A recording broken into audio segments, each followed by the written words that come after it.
In this video, I will show you how to fix Steam app not opening. The first thing you want to do is completely close the Steam application. After that, reopen it and check if the problem is fixed. If Steam still won't open, then restart your device. After restarting your device, open Play Store or App Store. Now search for Steam. Here, if you find the update option, tap on it and update the app to the latest version. After that, tap on the open option and check if your problem is fixed. If the issue still continues, then check your internet connection. Switch between Wi-Fi and mobile data.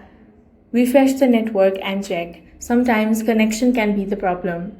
You can also try clearing the Steam's app cache from your device settings. For that, long press on the Steam app, then tap on the app info icon. This will take you to settings. Here, find the option of storage.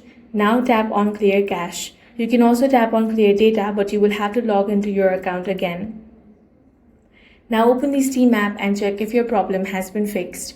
If none of these steps work, then you can simply uninstall the application and reinstall it from Play Store or App Store. That's all for this video. If you found it useful, make sure to hit the like button and subscribe for more videos like this.